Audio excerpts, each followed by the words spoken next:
Hello everybody, Hassan here, engineer, MBA, and investor. In today's video, I want to do a ask me anything type of video. This is going to be today's video and most likely tomorrow's videos as well. Basically answering questions from you guys, from the community. Again, we do these videos for you guys, for the community. We serve you guys. We want to help you guys. We want to help your investments. Again, we don't provide financial advice, but we provide free information, education for you guys to run away with it, share with your friends, family, and other investors. So before we even get into the questions, guys, please smash that like button. It's free, it's quick, it's easy. You guys know the drill. If you haven't subscribed yet, please consider doing so. And if you have any questions, feedback, any video you want me to do, or any sort of that type of input, leave it in the comments below. Hopefully, we can find some time to make any sort of video, any sort of suggestion you guys bring up. So let's get into some of these questions today. So this question comes from Rex Chillin. Please make a video on alts too. Would like to know your inputs. So for anybody that doesn't know what alts mean, we're referencing to cryptocurrencies. So basically there's Bitcoin, and in the cryptocurrency world, if you're not into Bitcoin, you're into alts. Right? So that's everything and anything with other cryptocurrencies that are less known but very popular among the crypto world. For example, BAT from the Brave browser, they provide a cryptocurrency called BAT. That would be considered an alt. At this point, Litecoin could be considered an alt. So there's many alts out there. My personal input on this is that alts have a place in the crypto world. I think there's a reason why we have alts. It's not just there just to fool people. There are some use cases that are being fulfilled. However, I would strongly advise to anybody that hasn't been exposed to the crypto world to first get their feet wet with Bitcoin, Ethereum, Litecoin, Dogecoin, even some of these brands that are much more known to the world, that are covered in not just in legacy media but around YouTube, in Reddit, and Twitter, in Instagram, and so on. You want to have exposure to some of these popular cryptocurrencies, and then maybe you can venture out to alt if you want to make some money, even, or if you want to get more exposure, if you want to expose your portfolio a little bit more in the crypto world. I think there's a use case for each of them, but I would be very careful, especially if you're new into this space, just to do your own research. I think that is definitely something you want to consider. So then another question here is from Rex Schilling again. Is is it easier to enter real estate in Canada, like landing there and buying a house?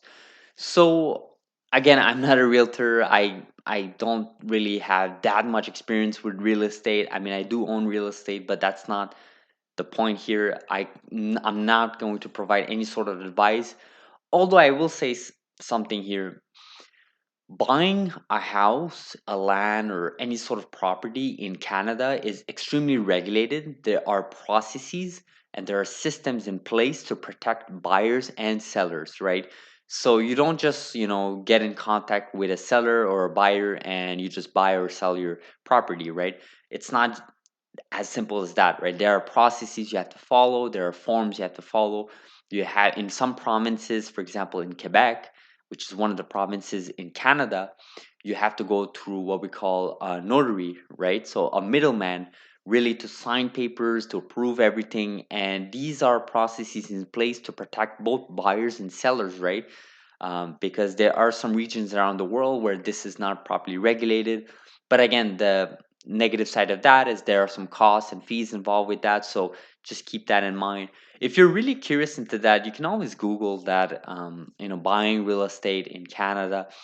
What's really nice about this is that there are many, many foreigners that buy real estate in Canada. Actually, that has boiled down some controversy amongst citizens in Canada, right? Why are we letting foreigners from, for example, China buy some of the houses in Vancouver, which real estate in Vancouver, Toronto has blown up, right? Montreal, we're seeing that happening in the early stages, still in the early stages, but it's the same concept, right? You have foreigners buying in. I mean, it is permitted. I know Vancouver, they implemented like some additional tax, but it's very minor, but it is what it is. But it's definitely possible. I would highly advise you to Google that. There are many, many resources. You can even Google like buying real estate in Canada, Reddit, right? There's a subreddit called Personal Finance Canada. Personal Finance Canada. They always have topics and threads about real estate, buying condos, buying houses, buying land. Highly advise you guys check that out. Great question, by the way. And there's actually another question related to that by Vadim. Vadim is our first subscriber in our YouTube channel. So shout out to Vadim, big, big supporter. Thank you very much, Vadim. So Vadim asked, and he's from Montreal too, so that's pretty cool. So Vadim asked, real estate, not much interested, but would like to know what you know. Again, maybe the last answer I gave maybe gave some insight. I do own some real estate, but very minor. I think real estate in Canada is a good idea, but it's still tricky. I think prices have skyrocketed rocket in some of these places. I mean, I just mentioned Vancouver and Toronto. I mean, they're selling condos to like I think like $700,000 to $800,000 Canadian for like a 600 square feet, and you're not even in downtown, right?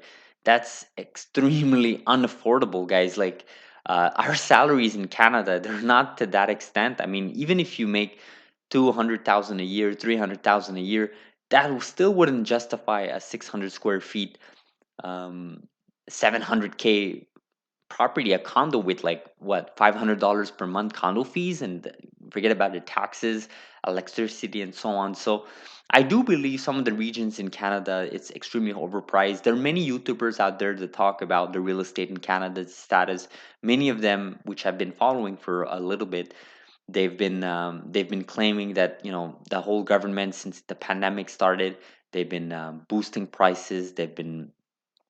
They've sort of artificially boosted prices, and many people, especially people that bought early on, are very happy that their real estate has grown. But this limits to newer buyers, and then it becomes a vicious cycle, right? I mean, like, let's say you own a condo, you bought it like a few years ago, and now you can sell it for like double price.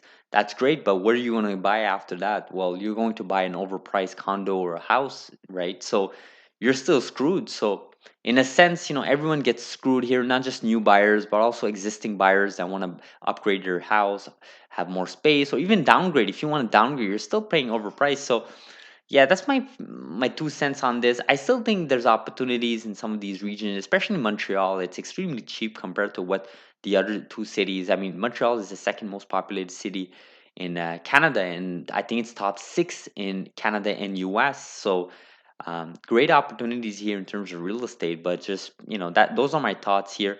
But in terms of overseas, I think there are opportunities overseas. I'm not the best person to talk about this, so I definitely won't venture into that. But keep that in mind, right? Don't limit yourself just in Canada. Look in your native countries, maybe from your descendants, from your parents, if you have citizenship or so on. There's a YouTube channel called Nomad Capitalist. Highly advise you to watch him. Nomad Capitalist. He is a big proponent of buying real estate, businesses, land, and so on overseas. I'm a big supporter of this YouTuber and the team at Nomad Capitalist. So check that out, Vadim. So thank you very much for the question. Next question here from Happy Jess. ARKG versus buying individual stocks from the sector. So ARKG is the fund from ARK Invest, and the G stands for Genomics. So ARK Invest, they basically have a fund with some of these genomic stocks that they claim to have. Um, my personal input on this, I've mentioned this in the past. I think index funds or these types of funds, even if they're actively traded or so on, I think they're a good idea for anyone that wants to get their feet wet, that doesn't want to spend too much time researching, that has other priorities, other things to look at, and maybe they want to just diversify their portfolio and sort of get their feet wet in the genomic side of things. I think that's a great fund. I think it's one of the top funds as well. But then there's the other side of me that highly advise people to do their own research. I mean, you see these people that bought the Tesla stock early on a few years ago, and they went on to become millionaires, especially in the past year. And many of them are venturing into this fund, and I find that a little bit. I find it a little bit weird that they spent that much time researching into Tesla. They saw opportunities in Tesla and they ventured into Tesla a few years ago when most people wouldn't believe in Tesla. But then when it comes to genomics, they probably don't want to spend as much time looking at some of these companies that can and will come out successful, that which we believe in this channel, right? We talked about CRISPR Therapeutics, we talked about Intellia, Beam Therapeutics, Editas. I mean, there are several companies that are in the gene editing space. There's Nvidia, Invitae from the whole like data gathering, right? We talked about how they have hardware and software and they're sort of leveraging that space there. So there's a couple of BNGO as well. So there's a couple of companies out there. I think if you really want to do your research, you can pick out some of these stocks, especially since many of them have been hammered since the all-time highs earlier this year in January. So it's great opportunities there. Again, I if you just want to get your feet wet, maybe RG Fund is great for you. But just keep that in mind as well. That RG Fund, they have some of these companies that are not really that revolutionary in terms of genomics, right? I mean, look at the top three holdings if you want. I mean, none of them include CRISPR Therapeutics, Beam Therapeutics, some of these gene editing companies. I mean, there's Teladoc has, I think, owns the biggest percentage in that fund, and I think it's like about 10%. Of course, their limit per fund, it's about 10% for each stock they have. So I mean, they limited it out with Teladoc, and Teladoc, although it is a great company and they may be great at what they do, it's not really one of these genomics company we talked about. I mean, there is a case to be made for why they're in there, but it is what it is. So keep that in mind, guys, when you want to venture into funds. Just know that you may not be really investing in some of those companies that you may thought about entering initially when we talked about gene editing, we talked about genomics, we talked about sequence mapping, and so on. So keep that in mind. But great question, Jess. And then maybe another question here is from Find Me a Monster. This is Tom Powell. Um, why isn't CRISPR technology garnering more interest and attention in the media? Great question. I think CRISPR technology is still new. I mean, in 2012, there was a published paper with Emmanuel Charpentier and Jennifer Doudna, and they basically changed the way we see biotech. They changed the way we see gene editing forever. And although it's been still 9 years, the reality of the things is still early, right? It's still very early. Some of these companies are not even covered by legacy media. We talked about how some of these press releases, some of these data updates from CTX 001, they're not even covered by not just legacy media, but like most of YouTubers on social media platform. I mean, many people are just following the top brands, right? Tesla, Apple, Microsoft, Amazon. Those are great brands, by the way. This is great companies. They work very hard. There's great opportunities there. But when we talk about 10xing your portfolio, when we talk about these types of multiples, it's you're not going to get that from a $2 trillion market cap company within the next few years. I mean, it's just not going to happen, right? I mean, you have to look at these types of opportunities, and unfortunately, it looks like CRISPR technology, people are aware it's revolutionary, but I think CTX 001, until it's not approved by the FDA, I think we'll still be in this weird positioning where we all know it's going to happen, but we're just basically waiting for something that's not really properly mentioned by the FDA. It's a little bit weird if you ask me. I find it extremely weird um, that that we don't know what's going to happen with how the FDA approves SCTX-001 or some of these other programs from other companies. Just doesn't seem right. It doesn't seem regulated properly. I mean, the set of rules are not properly set, and this may be because CRISPR is a new technology, and it's going to be hopefully the first CRISPR drug approved by the FDA. But at the same time, you have many lives, waiting to be saved. You have many people affected by some of these diseases, and the faster we go, we really reduce those delays, reduce those costs, increase the amount of companies in this space. I think it's just going to be amazing. Unfortunately, I just feel like until the CTX-001 is not approved, I think we'll still be in this space where people just know about CRISPR. You will see some of these videos popping up on Netflix, on YouTube, some of those documentaries that are very good, but I think people will still be passive about it. And I think investors will really jump into not just CRISPR Therapeutics, but some of these other companies once CTX001 gets closer to the FDA approval or some sort of big announcement. I think that's what it will take. This is just my opinion. Again, you guys got to do your own research. Um, and there's another question from Nat Haruni. Uh, Haruni asked, um,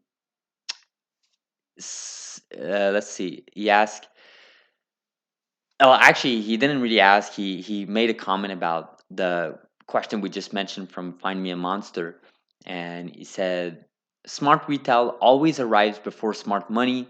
Dumb retail is always last to the party, right?" And that makes total sense, right? That's what I just mentioned, right?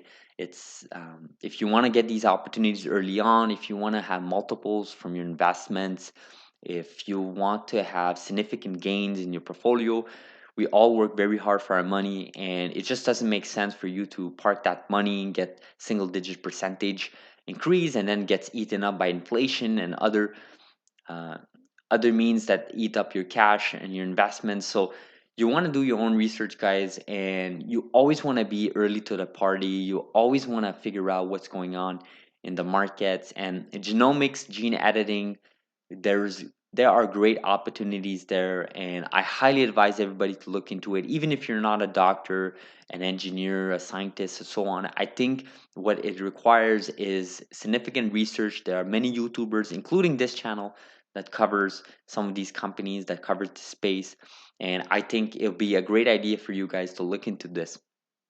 Again, not financial advice, you guys do your own research. And then maybe a final question I want to talk about. It's more a tax thing, maybe for Canada. I know taxes are very unique from region to region. Forget about like country to country, like just provincial to provincial, region to region is different.